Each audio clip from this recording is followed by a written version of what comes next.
protesto que de cierto pereceréis y no prolongaréis vuestros días.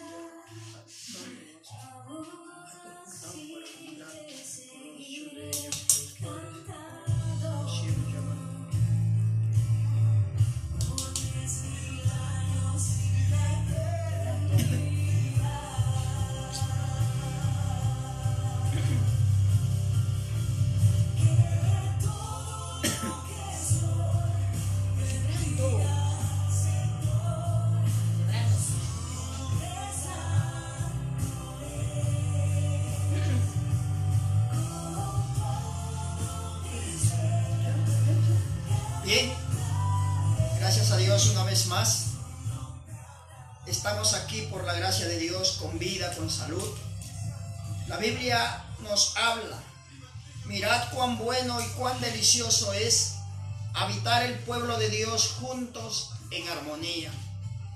La importancia de que el pueblo de Dios aprendamos a entrelazarnos mediante la fe, mediante el conocimiento de la palabra de Dios y mediante lo que Él quiere hacer a través de los tiempos. La gracia de Dios todavía está al alcance de todos. Yo sé que todavía el mundo sigue en zozobra. Y hoy vamos a tratar de tomar un tema: marcando nuestro destino. El tema anterior que traté de practicar con ustedes y tratar de aprender era manteniendo la integridad. Hoy vamos a hablar sobre marcando nuestro destino. Sabemos que todo hombre que nace a esta tierra nace con un propósito y nace, como dice, para marcar su destino. Y para ello voy a llevarlo rápidamente al libro de Deuteronomio, capítulo 30. Deuteronomio capítulo 30, del versículo 15 al 30. Voy a tratar de tomar algunos pasajes bíblicos nada más, porque yo doy la cita bíblica para que ustedes puedan allá en casa continuar con la lectura, ¿no? Porque de esa forma también usted se está motivando a buscar lo que la Biblia nos dice. Va reafirmando lo que estoy tratando de enseñar, si es así. Y el apóstol Pablo hablaba, ¿no? Y daba un renombre, un realce de la iglesia de Berea. Los bereanos era una iglesia del Nuevo Testamento, donde ellos así nomás no decían un amén a cualquier mensaje o a cualquier hombre que venía a predicar. Ellos no le decían un amén. Dice la Biblia que ellos, al regresar a casa, iban a las escrituras para ver si era así como se les había enseñado. Entonces, ese debe ser el perfil de cada cristiano. Tiene que volver a repasar para que la palabra de Dios pueda, como dice, ser esclarecido mayor, porque Dios a través de los tiempos ha permitido, a través del Espíritu Santo, facilitar el conocimiento de la palabra. Esta palabra no está, como dice, para que uno como diga no puedo. Si uno lo busca a Dios, se humilla, Dios está para darnos sabiduría, conocimiento. Así que voy a leer rápidamente Deuteronomio 30, del 15 al 30. El título que le he puesto es Marcando nuestro destino.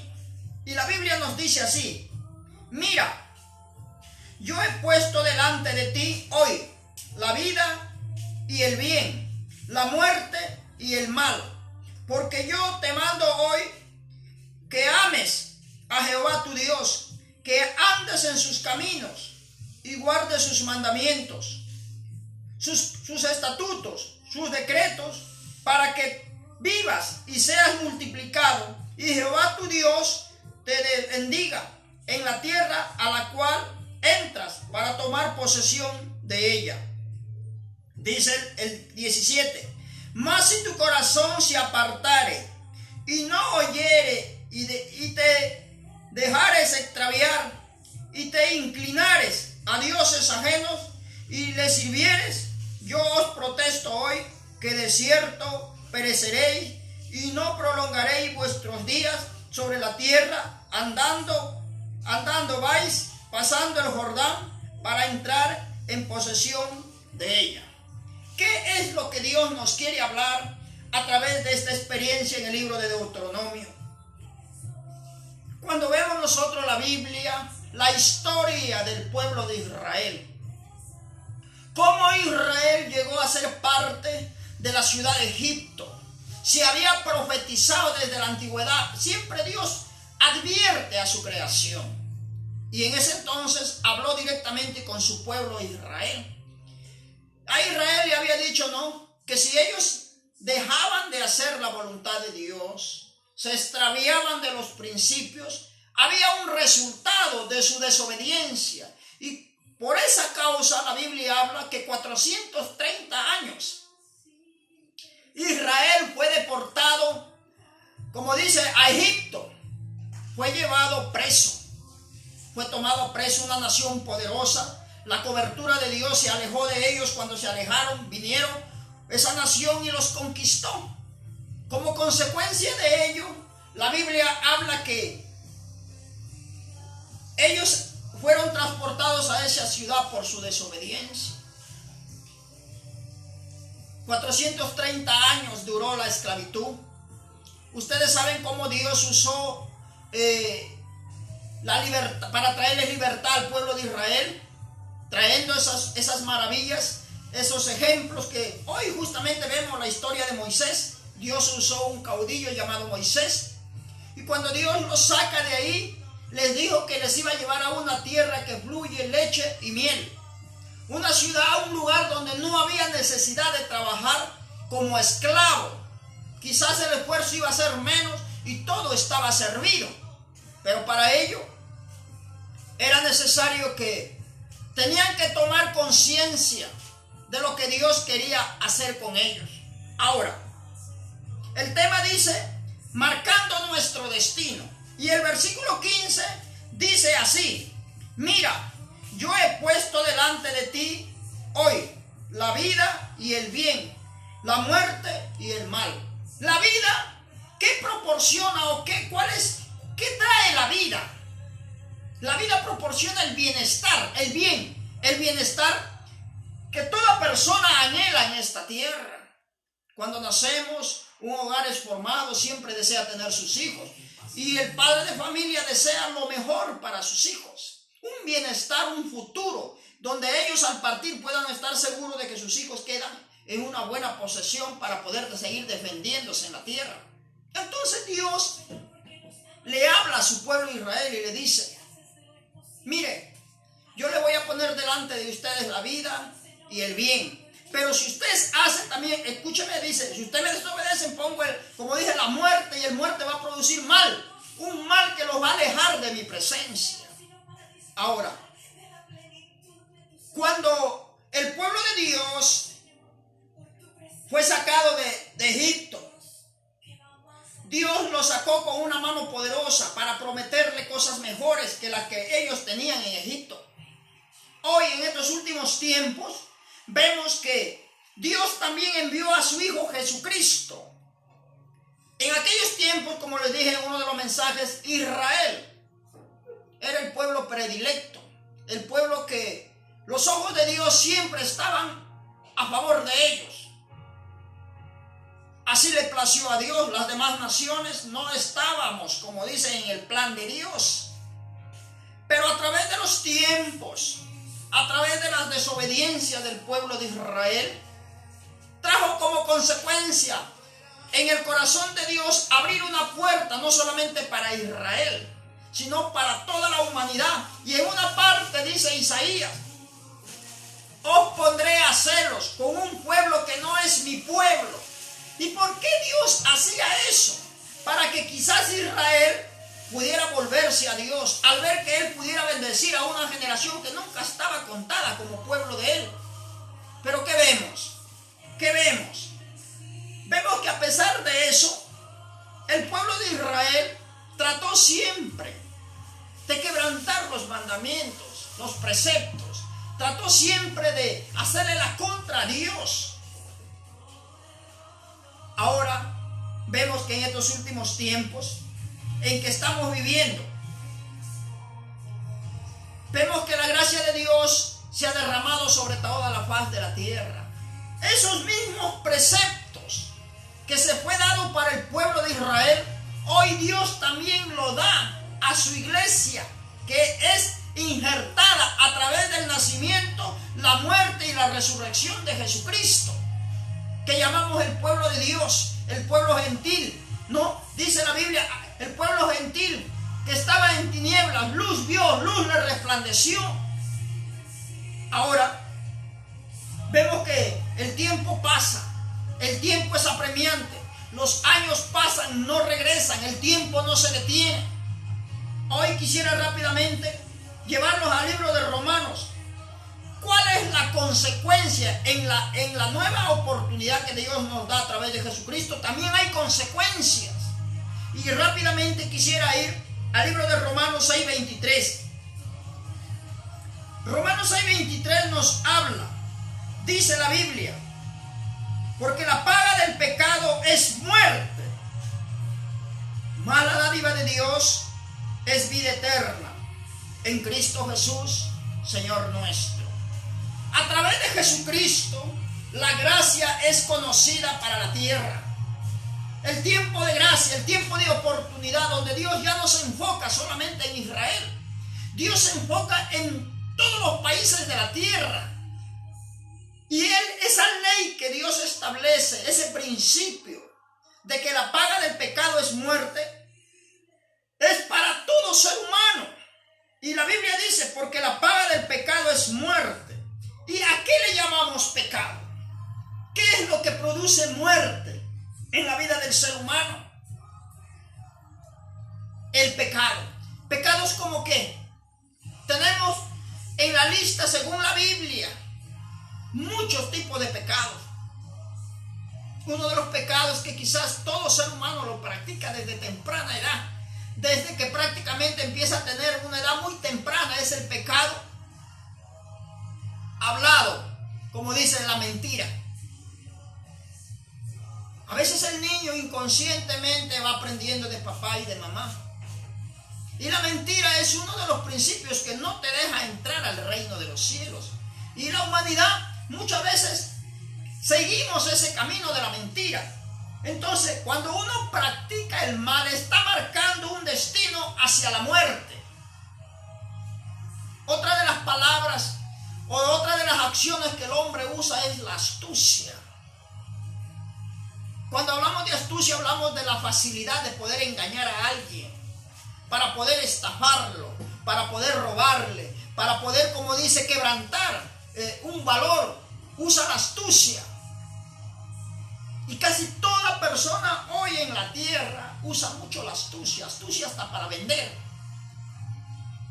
Necesitamos volvernos a Dios. La Biblia dice, porque la paga del pecado es muerte. Todo lo que va en contra de los principios de Dios produce muerte. Y estamos marcando un camino, un destino a ser separados de Dios. A ser, como dice, lanzados a ese lugar que se llama infierno. Que los testigos de Jehová lo llaman un lugar como cualquiera, que es como llamarlo un cementerio.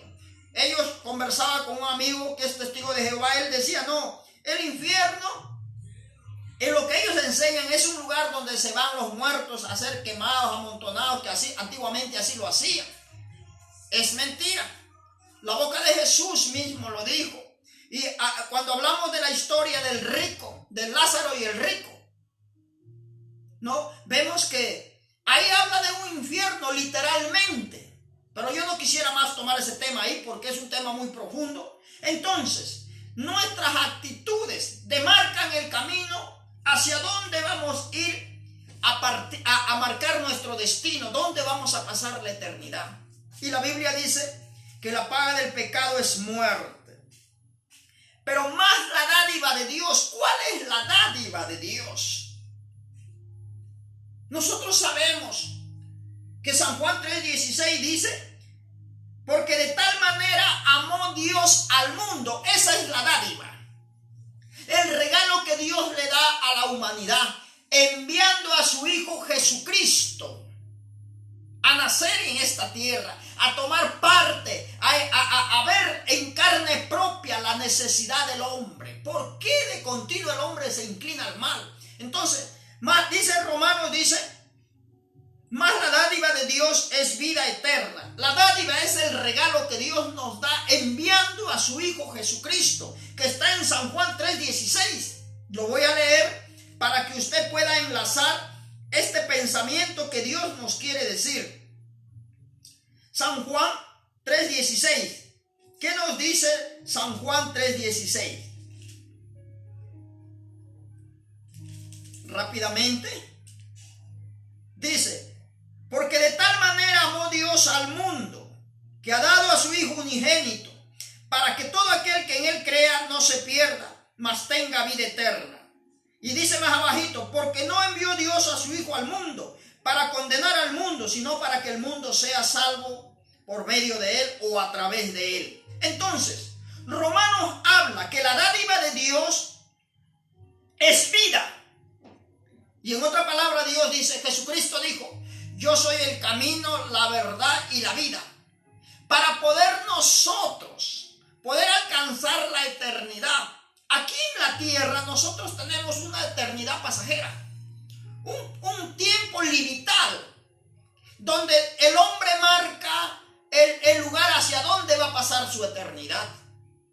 Cuando mirábamos de Deuteronomio, le dice, no, hoy pues pongo delante de ti, hoy protesto y pongo delante de ti la vida y la muerte.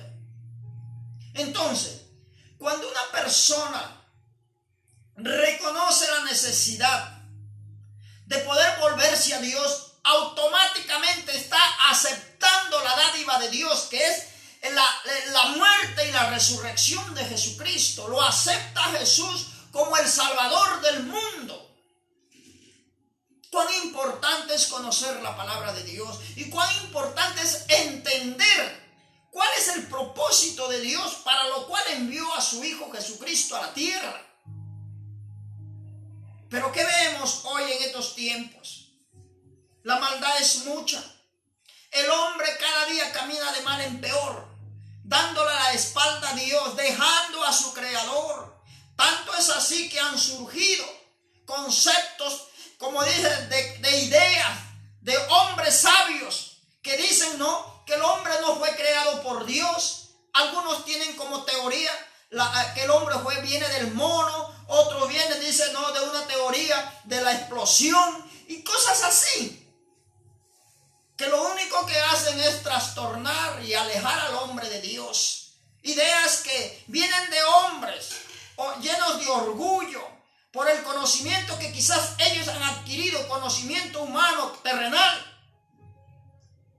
Pero yo quiero decirlo, mi amigo, mi hermano, el propósito de Dios no es que tú y yo vayamos a ser separados de la presencia de Dios, que el camino hoy debemos marcarlo. Y la Biblia dice, porque Dios no envió a su Hijo al mundo para condenarlo al mundo, sino para que el mundo sea salvo por él. ¿No? En el 17, San Juan 3:17, porque no envió Dios a su Hijo al mundo para condenar al mundo, sino para que el mundo sea salvo por medio de él.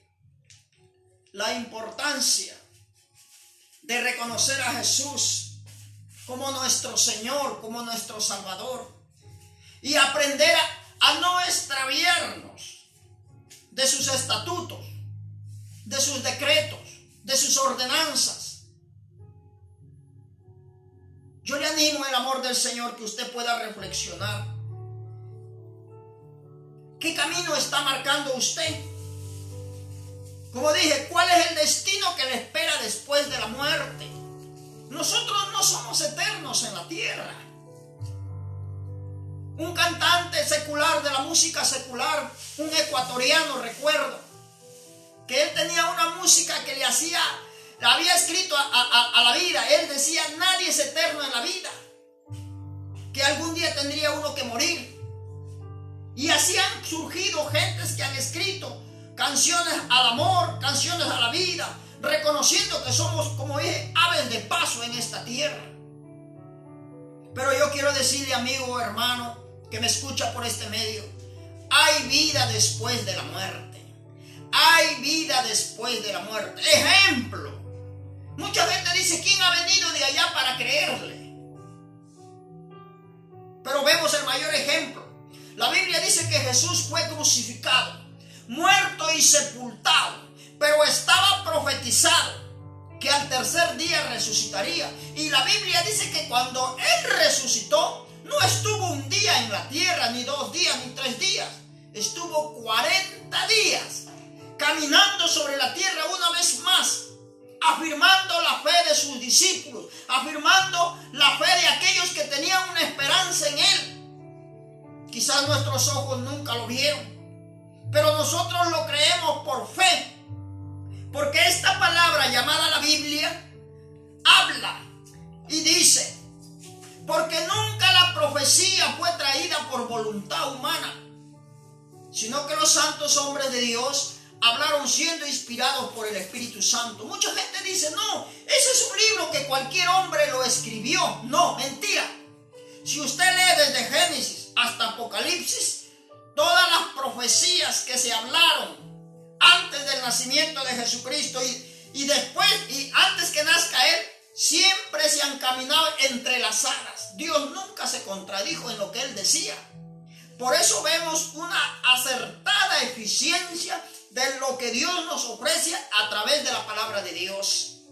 Amigo, hermano, quizás usted tarde o temprano va a confrontarse ante la muerte, porque la muerte no tiene color de raza, no tiene estatus económico de vida que dice yo soy rico, tú eres pobre, o eres de clase media y no vas a morir. No, la Biblia dice que está establecido para el hombre que muera una vez y después el juicio.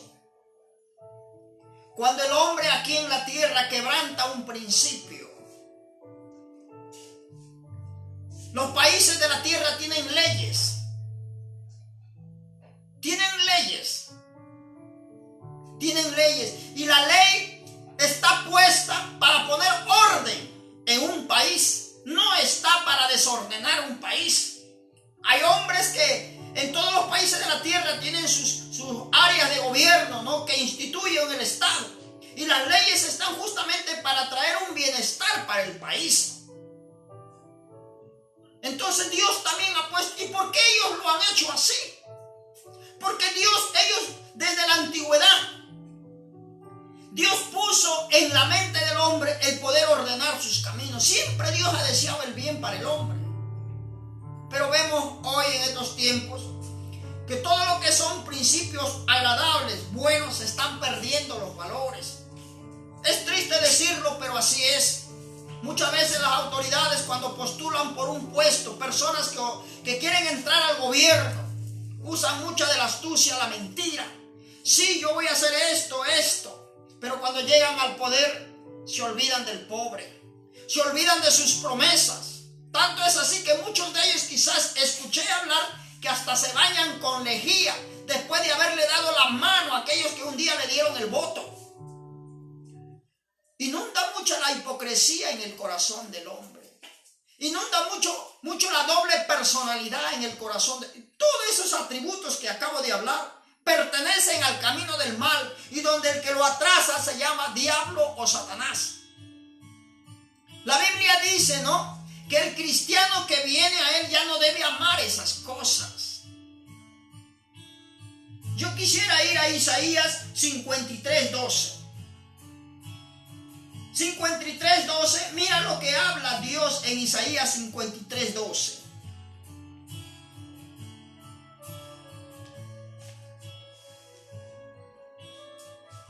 Sé que la palabra de Dios nunca se contradice entre sí. Esta es una profecía. 53:12 dice: por tanto, yo le daré puerta con los grandes y con los fuertes repartirá despojos, por cuanto derramó su vida hasta la muerte y fue contado con los pecadores, habiendo él de llevar el pecado de muchos y orado por los transgresores. ¿Qué quiere decir eso? Eso se profetizó. ¿Cómo iba a ser el episodio de Jesucristo en la tierra? Su peregrinaje, cómo él iba a sufrir, se profetizó antes de que él naciera. Isaías profetizó que él iba a ser llevado a la cruz, pero su sacrificio le iba a traer como bendición la salvación para nosotros, la humanidad.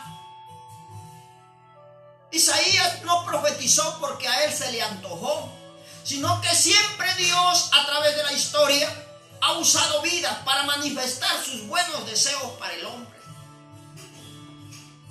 Yo quisiera leer San Juan 5:24 y con esa cita quiero terminar. San Juan 5:24, ¿qué nos quiere decir en San Juan? Dice la Biblia: de cierto os digo, el que oye mi palabra y cree al que me envió, tiene vida eterna y no vendrá a condenación, mas ha pasado de muerte a vida. De cierto os digo, dice la Biblia, el que oye mi palabra y cree al que me envió. La inspiración que recibe este hombre de Dios, donde el Padre dice: todo aquel que cree en el Hijo no vendrá a muerte, no vendrá a muerte,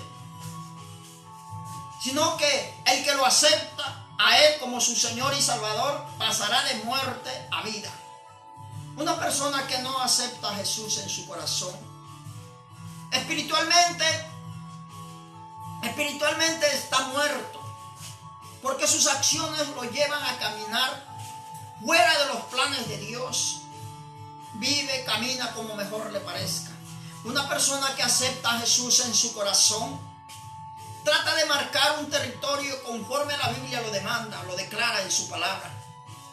Entonces, ¿cómo podemos nosotros pasar de muerte a vida? Número 1, reconociendo que Jesús es el Hijo de Dios, reconociendo que Él es el único que murió por nosotros y que dio su vida y que resucitó, y que a través de Él el hombre puede ser justificado de sus pecados. Quizás, amigo, amiga, usted me dirá: pero yo también creo en Dios, yo también creo en Dios, yo también leo la Biblia. Mucha gente me dice: no hay necesidad de ir a la iglesia a golpearse el pecho. Equivocado está. Equivocado está. Cuando nosotros vemos en la tentación de Jesús, cuando hubo ese encuentro de poderes entre el poder de la vida y el poder de la muerte, Satanás también usó la Biblia, conocía la Biblia, y es posible que Satanás conozca la Biblia más que tú y más que yo. El problema es que Satanás no sabe interpretar la Biblia, porque la Biblia es necesariamente nacer de nuevo. Para poder entenderla hay que nacer de nuevo. Y vemos que Satanás usa la Biblia. Y hoy aún gente, hace años antes de que yo sea cristiano, tuve la experiencia. Una persona X me invitó y me dijo: Hildebrando, quisiéramos que vayas, que me acompañes, porque ha venido cierto personaje que adivina el futuro. Yo le dije: es de esos charlatanes mentirosos que sacan la plata. No, me dice Hildebrando, ese hombre es eficiente. Vamos, acompáñame. Yo fui con esa persona. Entré a su lugar donde estaba ese hombre tratando supuestamente a los que necesitaban su ayuda. ¿Y qué me di con la sorpresa? Que en ese lugar había una Biblia. Gente que usa por el espíritu de adivinación, que son demonios que lo usan para adivinar ciertas cosas, no con exactitud quizás, pero ahí yo vi la Biblia. Entonces entendí que aún la gente que practica el mal, los brujos, usan la Biblia. Entonces, si cualquiera puede usar una Biblia, no se puede llamar cualquiera cristiano.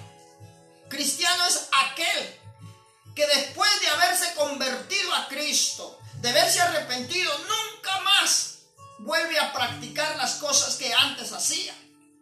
Necesitamos aprender a diferenciar entre amar a Dios y no amarlo, entre amarlo de boca y amarlo de corazón.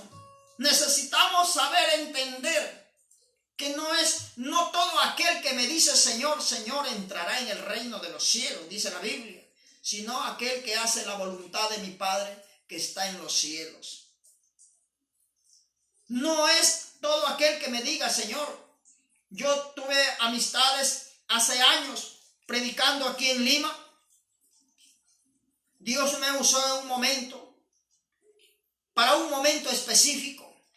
Y yo le dije a aquella persona, lo adelanté, como decimos acá, psicológicamente, porque Dios me dijo, esas personas que vienen ahí vienen a robarte. Y yo le digo, Señor, ¿y ahora qué hago? Dile que se prepare porque le faltan pocos días para morir. Ellos preparan un asalto en otro país, me dijo. Es una banda internacional y te quieren robar, me dice, porque han visto algo que tienes de valor. Y yo lo adelanté, lo saludé a aquellos jóvenes señores de edad y le dije, dice el Señor así, que tú vienes a robarme. Y no solamente vienes a robarme, le dije, dice el Señor que te faltan pocos días para morir. Porque tú eres una persona que practica y vas a hacer un asalto en tal país. Y le dije, dice el Señor que te arrepientes con toda tu gente. Cuando yo le dije eso, el hombre retrocedió para atrás y me dijo, ¿tú me estás siguiendo? ¿Tú me estás haciendo un seguidor? No, le dije, yo soy cristiano, soy un hijo de Dios. Me redondearon como algo de 14 personas. Me escucharon. Y Dios puso palabra en mi boca, pero al terminar fue esto, para mí fue impresionante, porque cuando Dios empieza a usarte, empieza a tomar control, uno se agiganta, no le tiene miedo al enemigo. Pero al recuerdo que en las últimas palabras, antes de retirarme, uno de los delincuentes dijo así: ora a Dios para que nos vaya bien y sea el último atraco que hagamos. Y de ahí paramos la mano. Yo me reí. Aparentemente era algo bueno. Era algo bueno. A la gente no le gusta que uno testifique del poder de Dios. La gente siempre cree que solamente uno tiene que hablar con los hechos que Dios hace. Justamente el evangelio se trata de eso, de decirle de dónde Dios me ha sacado. Y vemos que en esa experiencia, esa gente también decía amar a Dios a su manera. Entonces, para terminar, la Biblia dice en San Juan 3:17, porque Dios no envió a su Hijo al mundo para condenarlo al mundo, sino para que el mundo sea salvo por él. Si en este día quieres reconciliarte con Dios, quieres volverte a Él, yo te pido en el amor del Señor que donde estés ahí, levantes tu mano derecha y puedas tú reconocer que eres pecador, así como yo lo hice un día. Reconocí que necesitaba del amor de Dios. Hay mucha gente que quizás tiene muchas comodidades, pero en el fondo de su corazón hay un vacío. Aún le tiene mucho miedo a la muerte.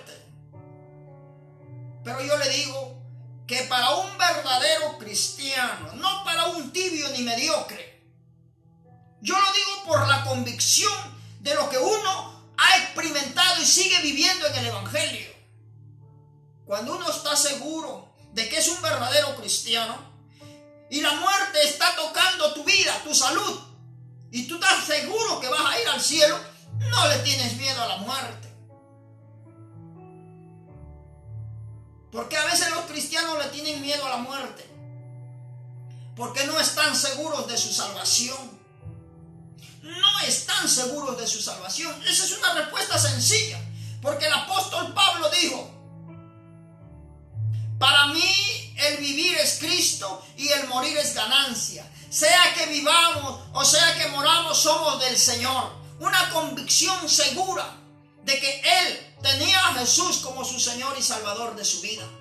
Ese es el perfil que debe el cristiano aprender a cultivar, tener seguridad, que al morir él va a resucitar para irse con Jesús, para ser parte de ese gran acontecimiento que la Biblia lo dice, las bodas de la cena del Cordero, donde Jesucristo presentará delante de su Padre a la iglesia, al pueblo que compró, producto de su sangre que derramó en aquella cruz.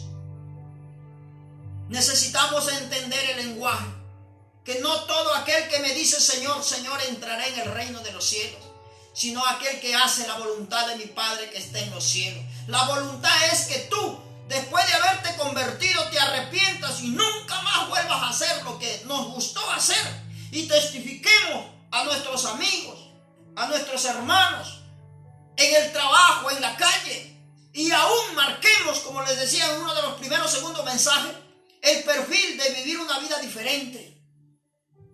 Ese es ser un verdadero cristiano, y es la forma de marcar un destino seguro con Cristo.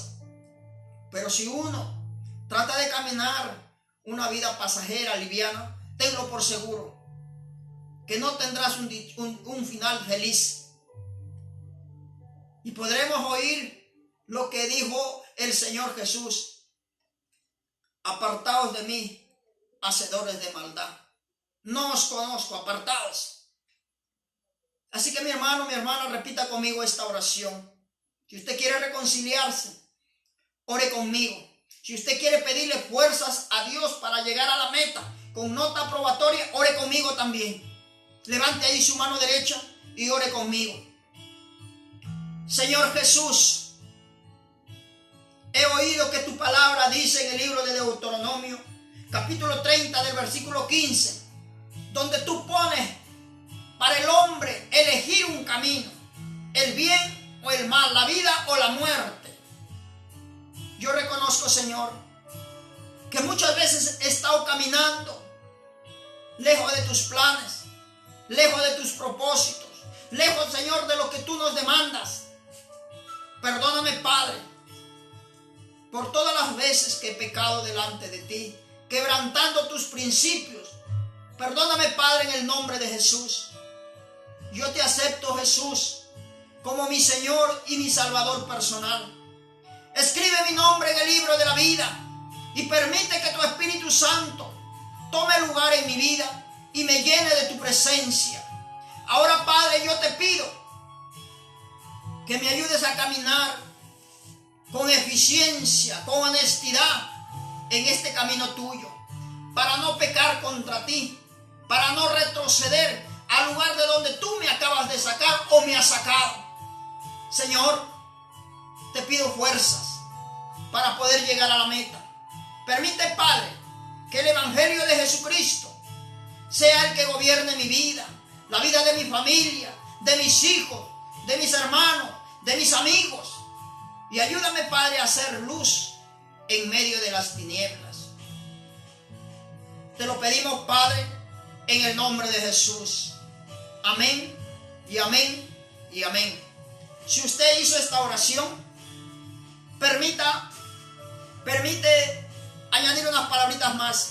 Busque un lugar donde congregar, una iglesia cristiana donde se hable del Padre, del Hijo y del Espíritu Santo. Crean en el bautismo, crean en las sanidades, en los milagros, porque eso es el Evangelio de Jesucristo. Y también quiero decirle, gracias por acompañarnos a través de este medio. Oramos y bendecimos la vida de cada uno de ustedes, y digo así con estas palabras. Mateo dice: bienaventurados los de limpio corazón, porque ellos verán a Dios. Dios me lo bendiga ricamente y lo siga guardando hoy y siempre. Amén.